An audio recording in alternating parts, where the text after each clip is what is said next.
Good morning my dear students. ਬੇਟਾ ਅੱਜ ਅਸੀਂ ਭਾਈ ਵੀਰ ਸਿੰਘ ਜੀ ਦੇ ਜੀਵਨ ਕਾਲ ਬਾਰੇ ਪੜ੍ਹਾਂਗੇ ਅਤੇ ਉਹਨਾਂ ਦੀ ਜੀਵਨ ਬਾਰੇ ਥੋੜ੍ਹੀ ਜਿਹੀ ਜਾਣਕਾਰੀ ਨੂੰ ਹਾਸਲ ਕਰਾਂਗੇ।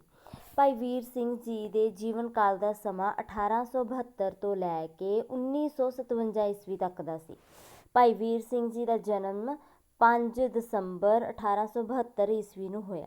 ਆਪ ਜੀ ਦੇ ਪਿਤਾ ਦਾ ਨਾਮ ਚਰਨ ਸਿੰਘ ਅਤੇ ਮਾਤਾ ਜੀ ਦਾ ਨਾਮ ਉੱਤਮ ਕੌਰ ਸੀ। ਭਾਈ ਵੀਰ ਸਿੰਘ ਜੀ ਦੇ ਬਾਬਾ ਭਾਵ ਕਿ ਦਾਦਾ ਜੀ ਭਾਈ ਕਾਨ ਸਿੰਘ ਅਤੇ ਨਾਨਾ ਗਿਆਨੀ ਹਜ਼ਾਰਾ ਸਿੰਘ ਅਤੇ ਪਿਤਾ ਪੂਰੇ ਗੁਰਸਿੱਖ ਅਤੇ ਸੰਸਕ੍ਰਿਤ ਬ੍ਰਜ ਭਾਸ਼ਾ ਅਤੇ ਉਰਦੂ ਫਾਰਸੀ ਦੇ ਮੰਨੇ ਪ੍ਰਮੰਨੇ ਕੀ ਸਨ, ਵਿਦਵਾਨ ਸਨ। ਇਸ ਲਈ ਭਾਈ ਵੀਰ ਸਿੰਘ ਜੀ ਨੇ ਆਪਣੇ ਘਰ ਵਿੱਚੋਂ ਹੀ ਸਾਹਿਤ ਅਤੇ ਸਾਹਿਤ ਰਚਨਾ ਬਾਰੇ ਡੂੰਘਾ ਪ੍ਰਭਾਵ ਪ੍ਰਾਪਤ ਕੀਤਾ। ਭਾਈ ਵੀਰ ਸਿੰਘ ਖੁਦ ਪੰਜਾਬੀ ਦੇ ਨਾਲ ਨਾਲ ਉਰਦੂ, ਫਾਰਸੀ, ਸੰਸਕ੍ਰਿਤ ਅਤੇ ਬ੍ਰਜ ਭਾਸ਼ਾ ਦੇ ਚੰਗੇ ਗਿਆਤਾ ਸਨ। ਆਪ ਦੀ ਸਕੂਲੀ ਵਿੱਦਿਆ ਕੇਵਲ 10ਵੀਂ ਤੱਕ ਸੀ। 10ਵੀਂ ਤੋਂ ਬਾਅਦ ਆਪ ਨੇ ਆਪਣੇ ਆਪ ਨੂੰ ਪੰਜਾਬੀ ਸਾਹਿਤ ਵੱਲ ਰੁਚਿਤ ਕਰ ਲਿਆ। ਨਵੰਬਰ 1891 ਈਸਵੀ ਦੇ ਵਿੱਚ ਵਜ਼ੀਰ ਹਿੰਦ ਪ੍ਰੈਸ ਲਾਇਆ ਅਤੇ 1894 ਈਸਵੀ ਵਿੱਚ ਖਾਲਸਾ ਟਰੈਕਟ ਸੁਸਾਇਟੀ ਬਣਾ ਕੇ ਨਿਰਗੁਣਿਆਰਾ ਅਤੇ 1899 ਈਸਵੀ ਵਿੱਚ ਖਾਲਸਾ ਸਮਾਚਾਰ ਨਾਂ ਦੇ ਪੱਤਰ ਜਾਰੀ ਕੀਤੇ। ਦੇਖੋ ਬੇਟਾ 1891 ਤੋਂ ਲੈ ਕੇ 1894 ਤੱਕ ਦਾ 3 ਸਾਲ ਦਾ ਸਮਾਂ ਸੀ ਅਤੇ ਉਸ ਤੋਂ ਬਾਅਦ 5 ਸਾਲ ਦਾ। ਠੀਕ ਹੈ ਜੀ। 1899 ਈਸਵੀ ਦੇ ਵਿੱਚ ਉਹਨਾਂ ਨੇ ਖਾਲਸਾ ਸਮਾਚਾਰ ਨਾਂ ਦੇ ਪੱਤਰ ਨੂੰ ਜਾਰੀ ਕੀਤਾ ਅਤੇ ਫਿਰ ਨਿਰੰਤਰ ਸਾਹਿਤ ਸਾਧਨਾ ਵਿੱਚ ਲੱਗੇ ਰਹੇ। ਆਪ ਦਾ ਦੇਹਾਂਤ ਜਿਹੜਾ ਸੀ 10 ਜੂਨ 1957 ਈਸਵੀ ਨੂੰ ਹੋਇਆ। ਭਾਈ ਵੀਰ ਸਿੰਘ ਪੰਜਾਬੀ ਦੇ ਬਹੁਪੱਖੀ ਲੇਖਕ ਸਨ। ਆਪ ਦੇ ਸਮੇਂ ਭਾਵੇਂ ਭਾਰਤ ਅਤੇ ਪੰਜਾਬ ਵਿੱਚ ਅਨੇਕ ਰਾਜਸੀ, ਸਮਾਜਿਕ ਅਤੇ ਧਾਰਮਿਕ ਲਹਿਰਾਂ ਚੱਲ ਰਹੀਆਂ ਸਨ, ਪਰ ਆਪ ਨੇ ਸਰਗਰਮ ਸਮਾਜਿਕ ਅਤੇ ਰਾਜਸੀ ਜੀਵਨ ਦੇ ਲਾਂਭੇ ਰਹਿ ਕੇ ਸਾਹਿਤ ਰਚਨਾ ਕੀਤੀ। ਭਾਈ ਸਾਹਿਬ ਦੀ ਦੇਣ ਕਵਿਤਾ, ਨਾਵਲ, ਵਾਰਤਕ, ਨਾਟਕ ਅਤੇ ਖੇਤਰਾਂ ਵਿੱਚ ਕਾਫੀ ਮਾਤਰਾ ਵਿੱਚ ਹੈ। ਇੱਥੇ ਸਾਡਾ ਸੰਬੰਧ ਕੇਵਲ ਆਪ ਦੀ ਕਾਵਿ ਰਚਨਾ ਨਾਲ ਨਹੀਂ ਹੈ, ਆਪ ਦੀ ਜਿਹੜੀ ਕਾਵਿ ਰਚਨਾ ਨਾਲ ਹੀ ਹੈ। ਕਾਵਿ ਰਚਨਾਵਾਂ ਰਾਣਾ ਸੂਰਤ ਸਿੰਘ, ਲਹਿਰਾਂ ਦੇ ਹਾਰ, ਮਟਕ ਹੁਲਾਰੇ, ਬਿਜਲੀਆਂ ਦੇ ਹਾਰ, ਪ੍ਰੀਤ ਵੀਣਾ, ਕੰਬ ਦੀ ਕਲਾਈ ਅਤੇ ਮੇਰੇ ਸਾਈਆਂ ਜੀਓ ਨੂੰ ਭਾਰਤੀ ਸਾਹਿਤ ਅਕਾਦਮੀ ਨੇ 1955 ਈਸਵੀ ਦੇ ਵਿੱਚ 5000 ਦੇ ਪੁਰਸਕਾਰ ਦੇ ਨਾਲ ਸਨਮਾਨਿਤ ਕੀਤਾ। ਇਸ ਤੋਂ ਪਹਿਲਾਂ 1949 ਈਸਵੀ ਦੇ ਵਿੱਚ ਆਪ ਦੀ ਸਾਹਿਤ ਸੇਵਾ ਨੂੰ ਮੁੱਖ ਰੱਖਦਿਆਂ ਪੰਜਾਬ ਯੂਨੀਵਰਸਿਟੀ ਨੇ ਆਪ ਨੂੰ doctor of oriental learning the degree ਪ੍ਰਦਾਨ ਕੀਤੀ। 1952 ਈਸਵੀ ਦੇ ਵਿੱਚ ਆਪ ਨੂੰ ਪੰਜਾਬ ਵਿਧਾਨ ਪਰਿਸ਼ਦ ਦਾ ਮੈਂਬਰ ਚੁਣ ਲਿਆ ਗਿਆ ਅਤੇ 25 ਜਨਵਰੀ 1956 ਈਸਵੀ ਦੇ ਵਿੱਚ ਪਦਮ ਭੂਸ਼ਣ ਦੇ ਨਾਲ ਸਨਮਾਨਿਤ ਕੀਤਾ ਗਿਆ। ਆਪ ਦੀ ਜਨਮ ਸ਼ਤਾਬਦੀ ਦੇ ਸਮੇਂ ਦਿੱਲੀ ਵਿਖੇ ਭਾਈ ਵੀਰ ਸਿੰਘ ਸਾਹਿਤ ਸਦਨ ਦੀ ਸਥਾਪਨਾ ਹੋਈ ਅਤੇ ਇਸ ਸੰਸਥਾ ਵੱਲੋਂ ਆਪ ਦੀਆਂ ਕੁਝ ਪ੍ਰਕਾਸ਼ਿਤ ਗਜ਼ਲਾਂ ਦੀ ਇੱਕ ਪੁਸਤਕ 1987 ਈਸਵੀ ਦੇ ਵਿੱਚ ਦੀਵਾਨ ਭਾਈ ਵੀਰ ਸਿੰਘ ਸਿਰਲੇਖ ਅਧੀਨ ਛਾਪੀ ਗਈ। ਇਸ ਨਾਲ ਉਹ ਪੰਜਾਬੀ ਗਜ਼ਲ ਦੇ ਮੋਢੀਆਂ ਵਿੱਚ ਵੀ ਸ਼ਾਮਿਲ ਹੋ ਗਈ। ਭਾਈ ਵੀਰ ਸਿੰਘ ਆਧੁਨਿਕ ਪੰਜਾਬੀ ਕਵਿਤਾ ਦੇ ਨਵ ਰਹੱਸਵਾਦੀ ਕਾਵਿ-ਧਾਰਾ ਦੇ ਮੋਢੀ ਸਨ। ਆਪ ਦੀ ਵਿਚਾਰਧਾਰਾ ਗੁਰਬਾਣੀ, ਸਿੱਖ ਸਿਧਾਂਤ ਤੋਂ ਪ੍ਰਭਾਵਿਤ ਹੈ ਅਤੇ ਆਪ ਦੇ ਜੀਵਨ, ਕੁਦਰਤ ਅਤੇ ਬ੍ਰਹਿਮੰਡ ਦੇ ਸਾਰੇ ਵਰਤਾਰੇ ਨੂੰ ਅਧਿਆਤਮਿਕ ਦ੍ਰਿਸ਼ਟੀਕੋਣ ਤੋਂ ਸਮਝਿਆ ਅਤੇ ਆਪਣੀ ਕਵਿਤਾ ਰਾਹੀਂ ਪ੍ਰਗਟਾਇਆ।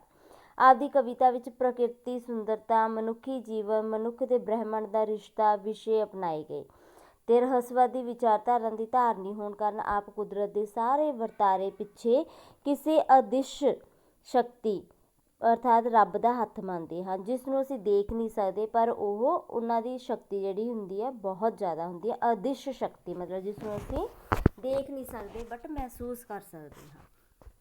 ਭਾਈ ਵੀਰ ਸਿੰਘ ਜੀ ਲਿਖਦੇ ਹਨ, ਵੈਰੀ ਨਾਗ ਤੇਰਾ ਪਹਿਲਾ ਝਲਕਾ ਜਦ ਅੱਖੀਆਂ ਵਿੱਚ ਵੱਜਦਾ, ਕੁਦਰਤ ਦੇ ਕਾਦਰ ਦਾ ਜਲਵਾ ਲੈ ਲੈਂਦਾ ਇੱਕ ਸੱਜਦਾ। ਭਾਈ ਵੀਰ ਸਿੰਘ ਪ੍ਰਕਿਰਤੀ ਦੇ ਪੁਜਾਰੀ ਸਨ ਅਤੇ ਉਹਨਾਂ ਨੇ ਪ੍ਰਾਕਿਰਤਿਕ ਸੁੰਦਰਤਾ ਉੱਪਰ ਅਨੇਕ ਕਵਿਤਾਵਾਂ ਲਿਖੀਆਂ ਨੇ। ਵਿਸ਼ੇਸ਼ ਤੌਰ 'ਤੇ ਕਸ਼ਮੀਰ ਦੇ ਕੁਦਰਤੀ ਹੁਸਨ ਉੱਪਰ ਆਪ ਜੀ ਦੀਆਂ ਬਹੁਤ ਕਵਿਤਾਵਾਂ ਦੇਖਣ ਨੂੰ ਮਿਲਦੀਆਂ ਹਨ। ਮਟਕ ਹੁਲਾਰੇ ਕਾਵ ਸੰਗ੍ਰਹਿ ਵਿੱਚ ਲਗਭਗ ਸਾਰੀਆਂ ਕਵਿਤਾਵਾਂ ਦਾ ਵਿਸ਼ਾ ਜਿਹੜਾ ਵਾ ਕਸ਼ਮੀਰ ਦੀ ਪ੍ਰਕਿਰਤੀ ਦੀ ਸੁੰਦਰਤਾ ਹੈ।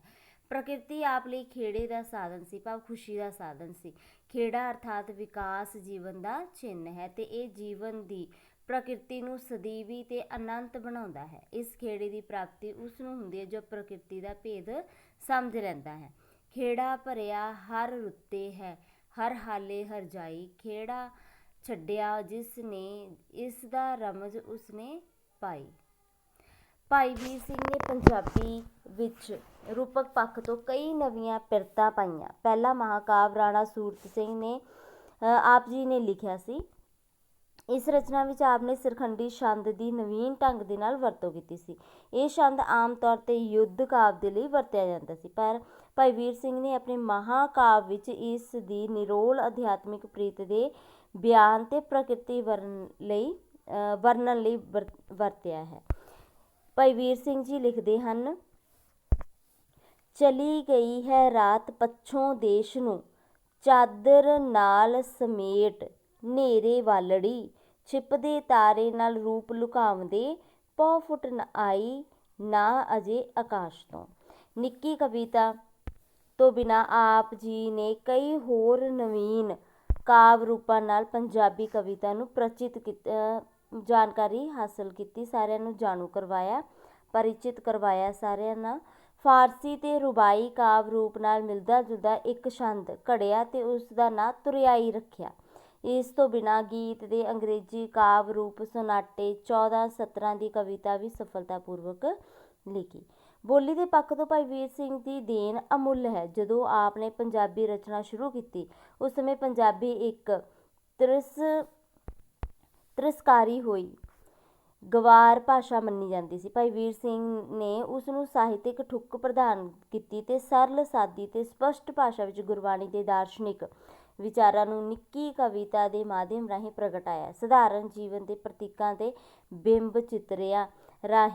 ਬਿੰਬ ਚਿੱਤਰਾਂ ਰਾਹੀਂ ਅਧਿਆਤਮਿਕ ਭਾਵਾਂ ਦੀ ਤਰਜਮਾਨੀ ਕੀਤੀ ਹੈ। ਭਾਈ ਵੀਰ ਸਿੰਘ ਜੀ ਲਿਖਦੇ ਹਨ, ਤਿਲਕ ਗਈ ਮੇਰੇ ਹੱਥ ਦੀ ਪੂਣੀ, ਬੰਦ ਹੋ ਗਈ ਘੂਕੇਂਦੜੀ ਚਰਖੀ, ਅਰਸ਼ਾਂ ਦਾ ਚੰਨ ਜਿਮੀ ਆ ਖਲੋਤਾ, ਸੂਰਤ ਗਈ ਮੇਥੋਂ ਨਿਰਖੀ ਨਾ ਪਰਖੀ। ਆਪ ਦੀ ਸ਼ਬਦਾਵਲੀ ਬਿੰਬਾਂ, ਅਲੰਕਾਰਾਂ ਤੇ ਕਿਤੇ ਕਿਤੇ ਵਿਚਾਰ ਉੱਪਰ ਸੂਫੀ ਕਾਵਿ ਦਾ ਵਿਚਾਰ ਪ੍ਰਭਾਵ ਵੀ ਪ੍ਰਤੱਖ ਦਿਖਦਾ ਹੈ। ਸਮੁੱਚੇ ਤੌਰ 'ਤੇ ਭਾਈ ਵੀਰ ਸਿੰਘ ਜੀ ਆਧੁਨਿਕ ਪੰਜਾਬੀ ਕਵਿਤਾ ਦੇ ਕਲਾਸਿਕ ਮਤਲਬ ਕਿ ਸਨਾਤਨੀ ਕਵੀ ਸਨ। ਇਸ ਪ੍ਰਕਾਰ ਇਹ ਭਾਈ ਵੀਰ ਸਿੰਘ ਜੀ ਦੀ ਜੀਵਨ ਸੰਬੰਧੀ ਥੋੜ੍ਹੀ ਜਿਹੀ ਜਾਣਕਾਰੀ ਸੀ। ਬੇਟਾ ਇਹ ਤੁਸੀਂ ਆਪਣੀ ਕਾਪੀ 'ਤੇ ਨੋਟ ਕਰ ਲੈਣੀ ਹੈ ਤੇ ਨਾਲ ਹੀ ਇਸ ਦੇ ਜੀਵਨ ਬਾਰੇ ਜਾਣਕਾਰੀ ਨੂੰ ਤੁਸੀਂ ਯਾਦ ਕਰਨਾ ਹੈ। ਓਕੇ।